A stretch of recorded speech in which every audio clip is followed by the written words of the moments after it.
Queridos telespectadores do programa EBD Jovem, eu sou o pastor Fábio Henrique da Assembleia de Deus em Mossoró. Estamos aqui mais uma vez para estudar com você mais uma lição da Escola Bíblica Dominical da classe de jovens da Assembleia de Deus. Neste trimestre estamos estudando um tema geral, o vento sopra onde quer, o ensino bíblico do Espírito Santo e sua operação na vida da igreja. Já estamos no terceiro mês deste trimestre e vamos estudar a lição de número 10 hoje. E a lição de número 10 tem como título A Oração e o Jejum na Perspectiva Pentecostal. O texto do dia se encontra em Daniel, capítulo 9, versículo 3, que diz assim: E eu dirigi o meu rosto ao Senhor Deus, para o buscar com oração e rogos e jejum, e pano de saco e cinza. E a síntese da nossa lição afirma o seguinte: a oração, o jejum e a vigilância são sempre necessários a todos os cristãos. Muito bem, o programa EBD Jovem estará apenas começando. Convidamos você a continuar conosco.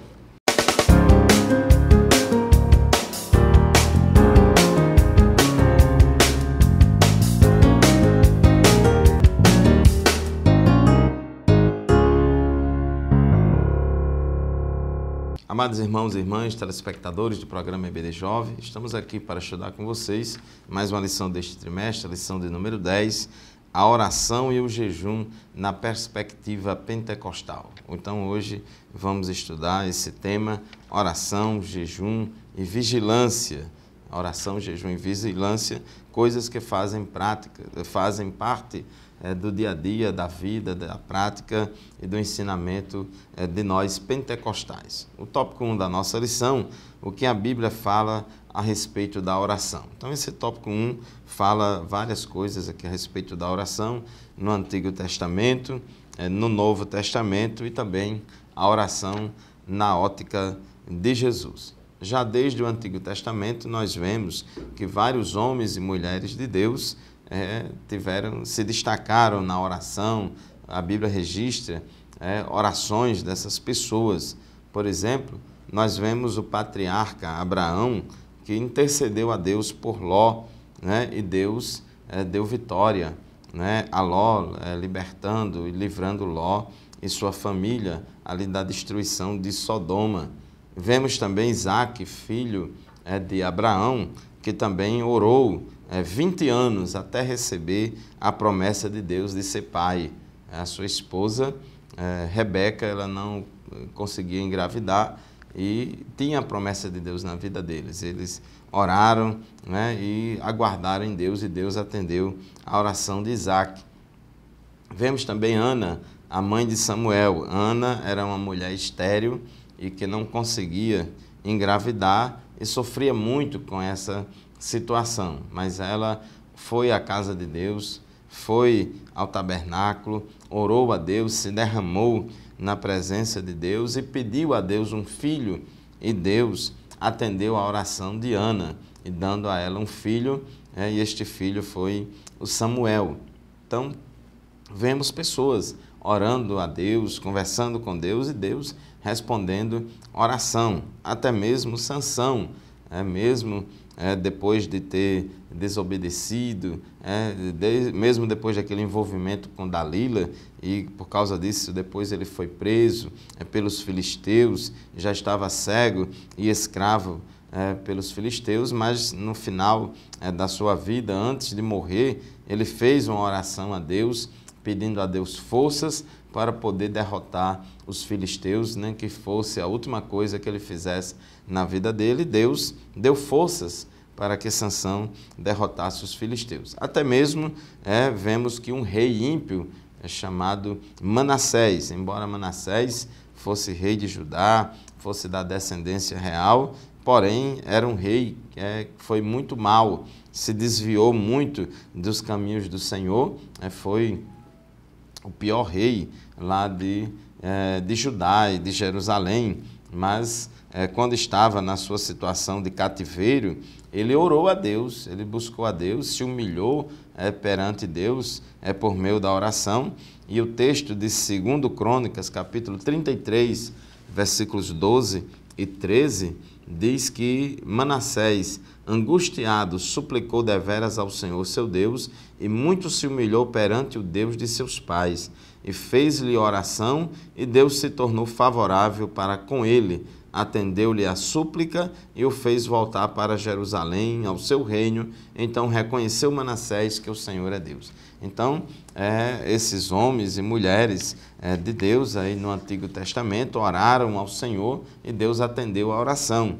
No Novo Testamento, tópico 1.2 da nossa lição, vemos também que pessoas oraram a Deus. Zacarias, pai de João Batista, ele também orou. Sua esposa Isabel não engravidava e orou pedindo filho, e Deus deu João Batista. Nós vemos também Pedro recebeu orientação para falar com Cornélio quando ele foi orar. Paulo também estava orando em Damasco quando se converteu, passou ali 3 dias orando, e Deus mandou Ananias ir lá orar por Paulo, para que Paulo tornasse a ver e fosse cheio do Espírito Santo. Então nós vemos Paulo orando, Ananias orando. Atos 12, Pedro foi preso e estava preso, mas a igreja estava orando em casa. A igreja estava orando em casa, pedindo livramento a Deus em favor de Pedro, e Deus atendeu a oração. Nós vemos no início da igreja primitiva, lá em Atos capítulo 1, versículo 14, que todos eles, cerca de 120 irmãos, Atos 1:14, perseveravam unânimes em oração com as mulheres, e com Maria, mãe de Jesus, e com os irmãos de Jesus, lá no cenáculo, buscando o cumprimento da promessa do Pai. E no dia de Pentecostes se cumpriu, eles foram batizados no Espírito Santo. Em Atos capítulo 4, nós vemos que depois daquela perseguição do Sinédrio contra Pedro e João, os irmãos ali começaram a orar. Atos 4:24 diz que todos unanimemente levantaram a voz a Deus em oração e pediram a Deus força, graça, poder, livramento, para que eles pudessem continuar fazendo a obra de Deus. E a Bíblia diz que Deus ouviu a oração, Deus concedeu a eles poder para poder pregarem a palavra de Deus. Diz o versículo 31, Atos 4:31, que tendo eles orado, tremeu o lugar onde estavam reunidos, todos ficaram cheios do Espírito Santo e com intrepidez anunciavam a palavra de Deus. Em momentos de aflição, de desafios, de angústias, eles oraram a Deus e assim Deus respondeu a oração. Atos 16:13 fala que Paulo, ele estava em Filipos e foi buscar um lugar adequado para orar, para uma reunião de oração. Então, as reuniões de oração, sejam individuais ou coletivas, isso faz parte da vida do dia a dia do cristão e da igreja, desde a sua fundação até hoje, e não seria diferente entre nós pentecostais. Jesus também foi uma pessoa que orou, Jesus ensinou a orar, e Jesus também defendeu a oração, defendeu a necessidade da oração. Nós vemos na palavra de Deus, em Mateus capítulo 21, versículos 21 e 22, que Jesus disse: em verdade vos digo que se tiverdes fé e não duvidardes, não somente fareis o que foi feito à figueira, mas até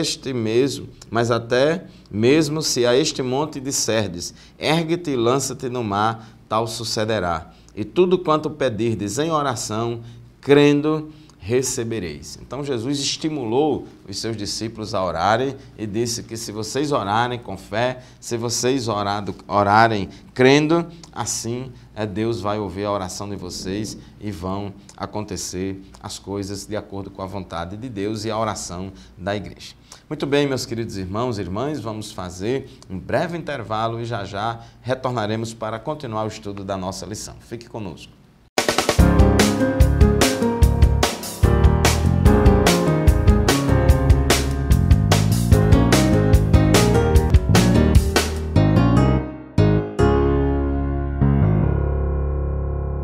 Muito Muito bem, meus irmãos, minhas irmãs, eu sou o pastor Fábio Henrique e este é o programa EBD Jovem da Assembleia de Deus em Mossoró, no Rio Grande do Norte. Estamos aqui estudando com vocês a lição de número 10 deste trimestre da classe de jovens, que tem como título A Oração e o Jejum na Perspectiva Pentecostal. No bloco anterior, estávamos falando sobre a oração na Bíblia, falando da oração no Antigo Testamento, a oração no Novo Testamento e terminamos o bloco anterior falando a respeito de alguns ensinamentos de Jesus a respeito da oração.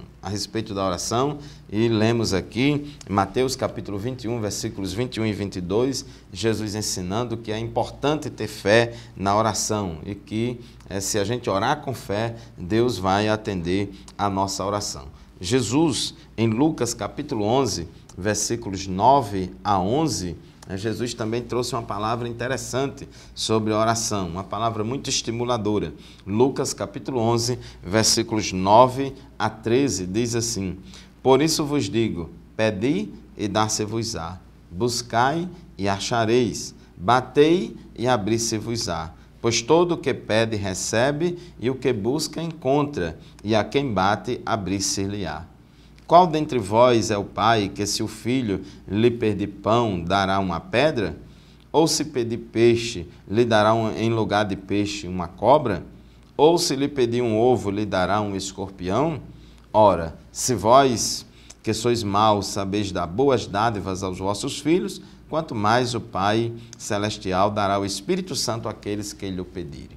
Então, Jesus estimulou que a sua igreja, que os seus discípulos orassem a Deus, dizendo, pedi e dar-se-vos-á, buscai e acharei, batei e abrir-se-vos-á. Então, ora, se nós que somos maus sabemos dar boas dádivas aos nossos filhos, quanto mais o nosso Pai Celestial também nos dará. Então temos que ter esta confiança em Deus. Quem ora, ora porque confia em Deus. Em Lucas 18:1, Jesus contou uma parábola sobre o dever de orar sempre e nunca desfalecer. No tópico 2 da nossa lição, fala a respeito do jejum. O que a Bíblia fala a respeito do jejum? O jejum é uma prática que tanto existe no Antigo Testamento quanto no Novo Testamento. Então, chamamos de jejum, tópico 2.1 da nossa lição, chamamos de jejum o ato de não ingerir alimentos por um período de tempo, seja por finalidades médicas ou espirituais. Existe o jejum total, que é a abstinência de alimento e água, e existe o jejum parcial, que é a abstinência somente de alimento, e a pessoa bebe água. Então, existem vários tipos de jejum. Até mesmo se fala hoje em dia jejum de internet, jejum de lazer, jejum de redes sociais, enfim, existem vários tipos de abstinências que o crente faz com o objetivo de se dedicar exclusivamente, de estar mais focado à oração, à busca da presença de Deus, à consagração e à intimidade e comunhão com o Senhor. A prática do jejum é muito associada à oração. O jejum está muito acompanhado à oração em uma atitude de humilhação e reconhecimento dos seus pecados. O jejum, ele não é uma simples abstinência de alimento. Jejum não é dieta, jejum não é regime de emagrecimento.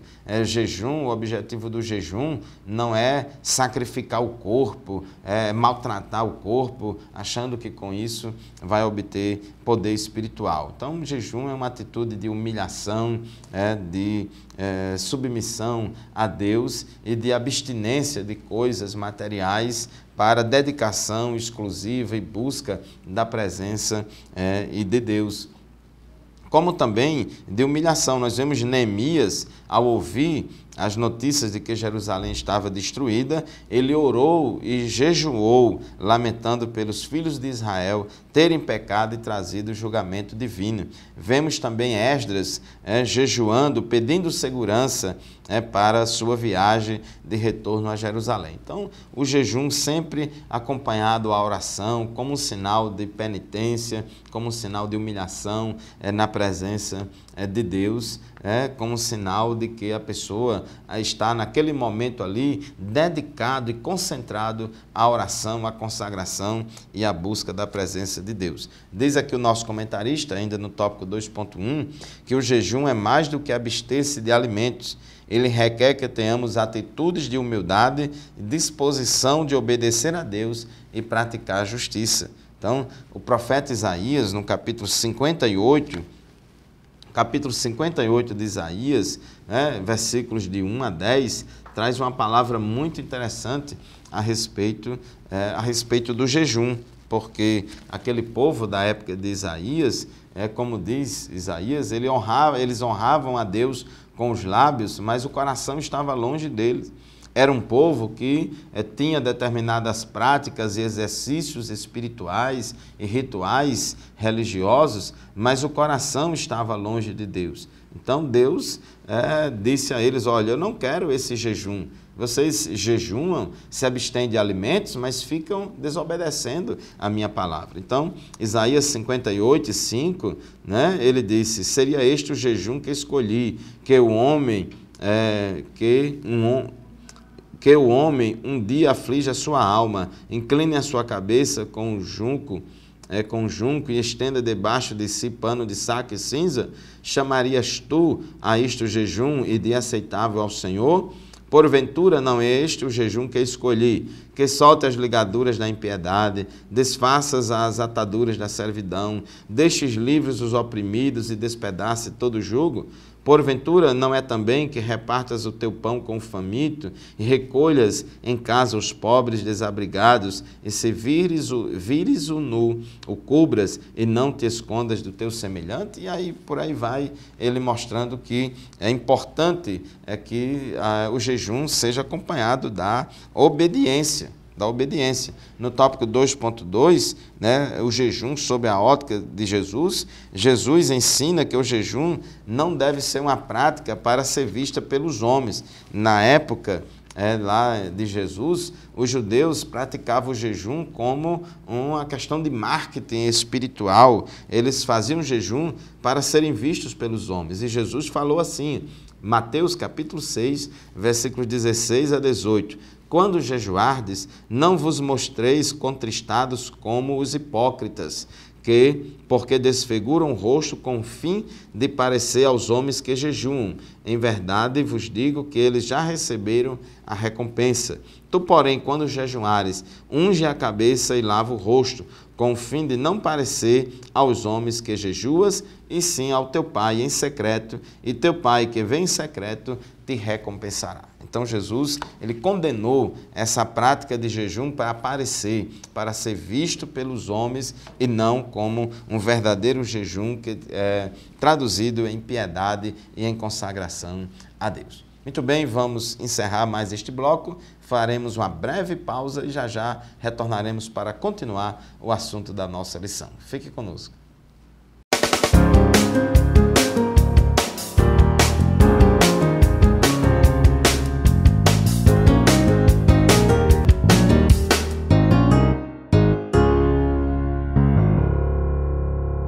Queridos irmãos, a paz do Senhor, eu sou o pastor Fábio Henrique, da Assembleia de Deus em Mossoró, no Rio Grande do Norte, e estamos de volta com o terceiro bloco do nosso programa EBD Jovem, estudando com você hoje a lição de número 10 da classe de jovens da Escola Bíblica Dominical da Assembleia de Deus, uma lição que tem como título A Oração e o Jejum na Perspectiva Pentecostal. Esta lição será estudada no dia 9 de dezembro de 2018, dia da Bíblia, segundo domingo de dezembro, dia da Bíblia. Estamos estudando a respeito da oração, do jejum, e da vigilância, da oração, do jejum e da vigilância. Já estudamos a oração no tópico 1 da lição, tópico 2, o tópico anterior, estudamos a respeito do jejum e aprendemos que o jejum ele tem que ser sincero e não para aparecer.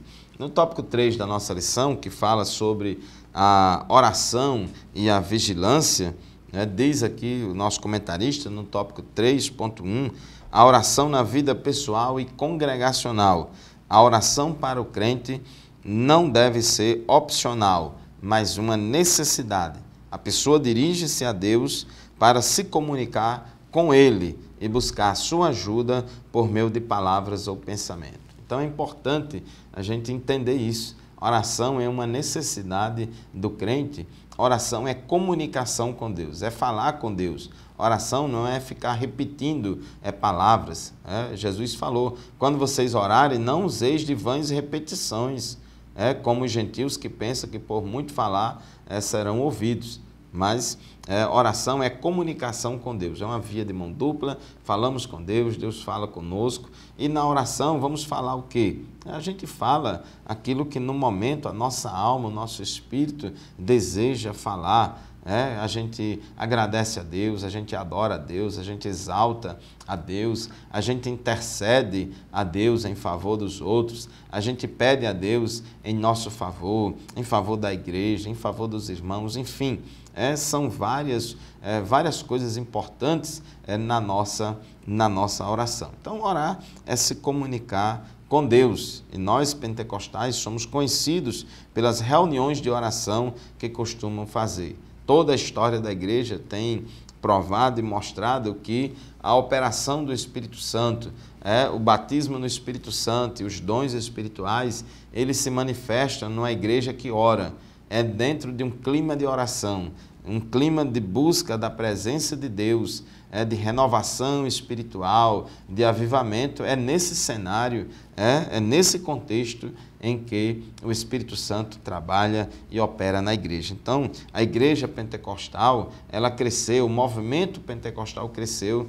dentro deste ambiente de oração.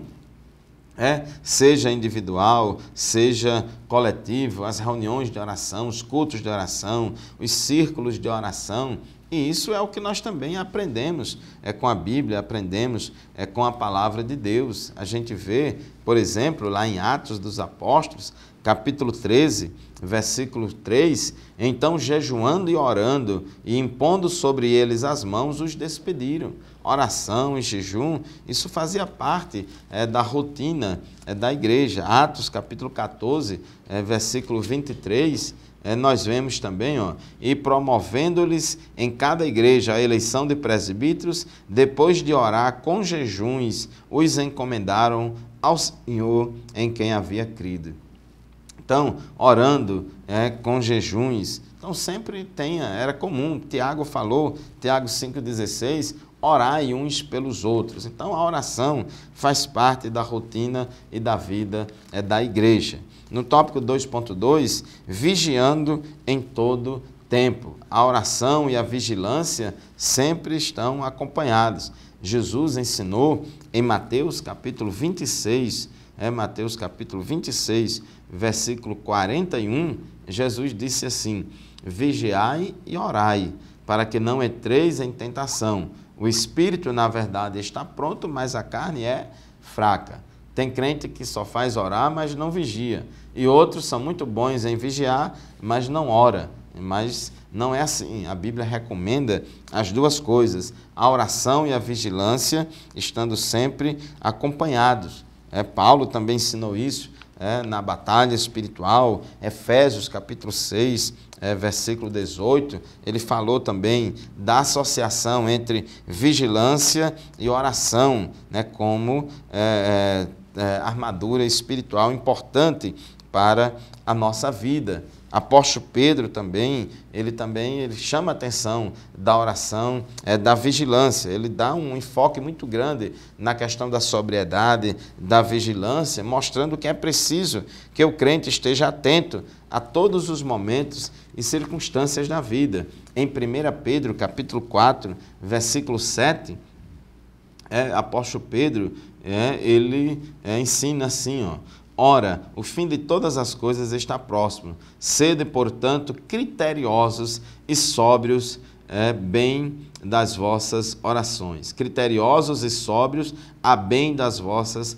orações. Então, além de oração, sobriedade, ser criterioso, ser vigilante, porque ele mesmo disse também, Pedro, 1 Pedro 5,8, ele disse assim, sede sóbrios e vigilantes. Olha aí, sede sóbrios e vigilantes. O diabo, vosso adversário, anda em derredor, bramando como leão, buscando a quem possa tragar. Então está aí a importância da vigilância associada à oração. E o tópico 3.3 fala também da questão da imposição de mãos. Orar com imposição de mãos.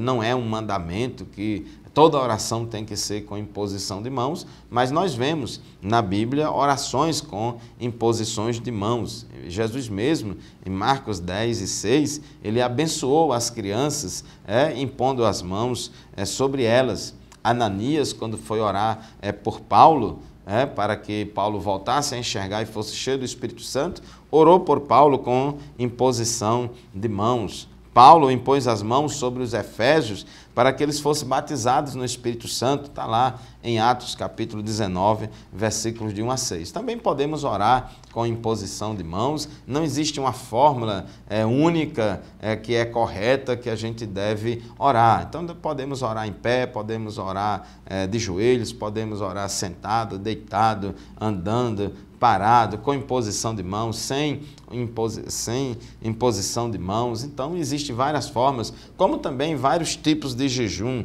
Jejum total, de água e alimentos, jejum parcial, abstenção só de alimentos, mas pode consumir água, e até mesmo jejum de lazer, jejum de redes sociais, jejum de internet e assim por diante. Então, a oração e o jejum são duas coisas que têm uma ampla base bíblica. Era costume dos homens e mulheres piedosos, tanto do Antigo Testamento e do Novo Testamento, e também de nós, na atualidade, precisamos, como igreja, como crentes, especialmente como crentes pentecostais, resgatar o movimento pentecostal. Ele surgiu, ele nasceu dentro dessa atmosfera de jejum e oração, e é dentro deste clima, dessa prática de jejum e oração que ele deve continuar para continuar recebendo o poder e a graça do Espírito Santo. Muito bem, meus irmãos e minhas irmãs, muito obrigado pela sua atenção a este programa. Nós vamos encerrando por aqui a lição de número 10 e convido você para continuar nos acompanhando até o próximo programa, se Deus quiser, e a paz do Senhor. Amém.